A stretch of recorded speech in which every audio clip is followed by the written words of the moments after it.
I'm pleased to hear today that most of you are convinced that I have resigned, because for the past days or weeks, I've been hearing that Bello Bouba has never resigned.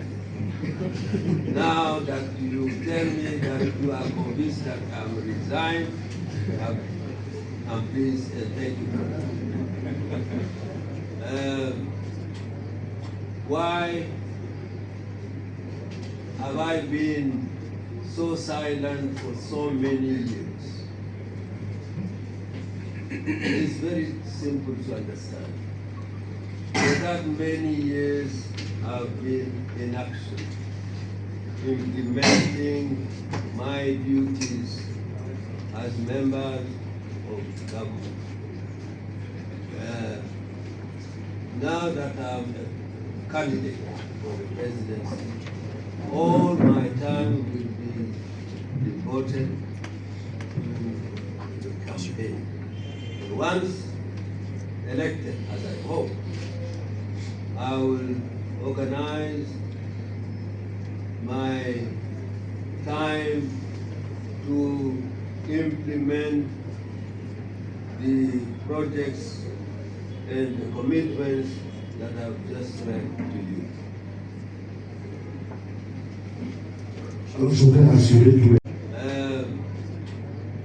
Why have I been so silent for so many years? It's very simple to understand. For that many years, I've been in action, implementing my duties as members of government. Now that I'm a candidate for the presidency, all my time will be devoted to the campaign. And once elected, as I hope, I will organize my time to implement the projects and the commitments that I've just read to you in public action. We will fight relentlessly against corruption and costly and inefficient structures, projects, while modernizing our necessary institutions to ensure a more efficient administration. This economic recovery program, estimated at about 6,000 billion CFA francs over the 7 years of the mandate, will be financed through a bold and responsible approach, mainly by mobilizing internal resources. That, dear friends, ladies and gentlemen of the media, is the reason why I am candidate in the presidential election on 12 October 2025. I am offering my fellow citizens a commitment to building together the future that Cameroon and its children deserve. Thank you once again to be so many answering our invitation. I'm naturally willing for a coalition. I can even tell you that for the 3 or 4 weeks after our meeting of the National Bureau of the party, I've received a certain number of my fellow chairmen of political parties or candidates to the next presidential election. Sometimes they sought to meet me. Sometimes I even went to them to ask a meeting with us. think you are aware that I have met some of them.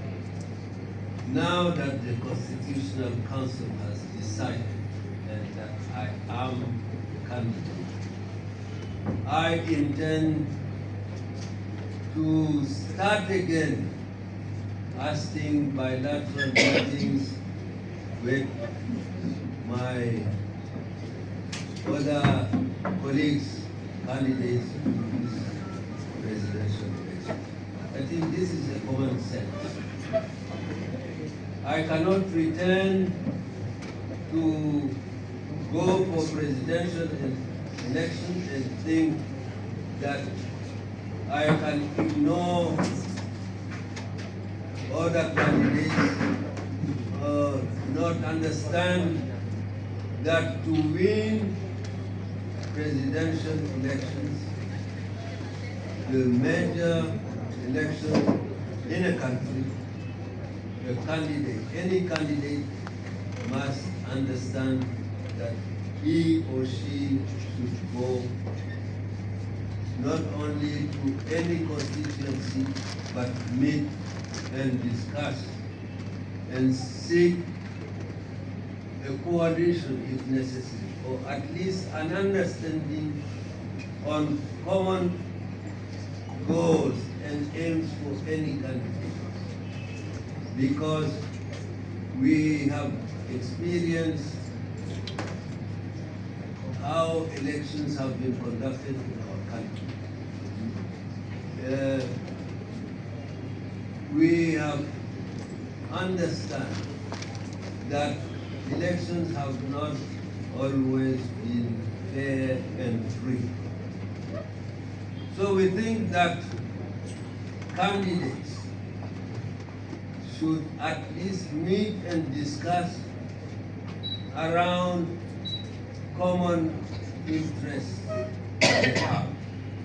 For example, the participation and collection of the votes, because it's only when they meet and agree that they have such common interests and accept to go together, they run very pale options and can difficultly win elections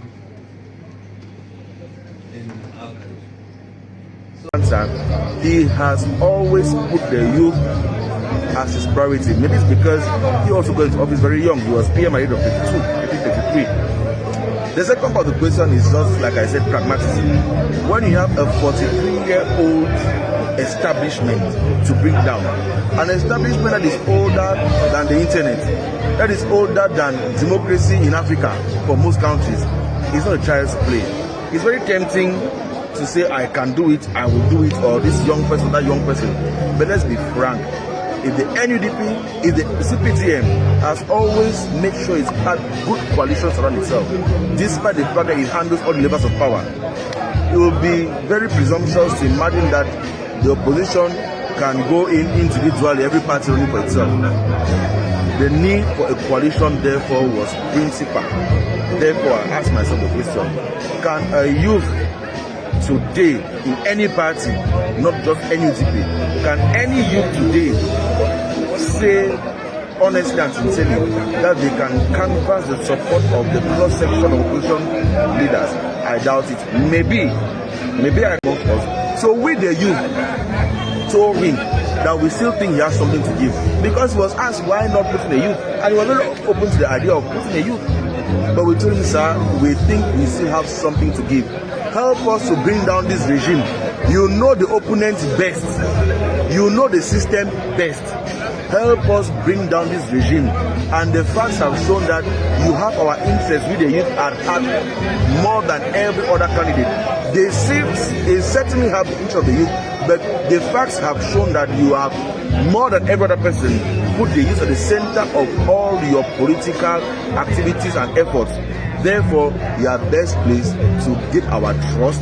You are best placed to go and take down the regime, and you are best placed to hand over, to handle the transitional, the generational, the transfer of power from the old generation to the younger generation. We trust you for that.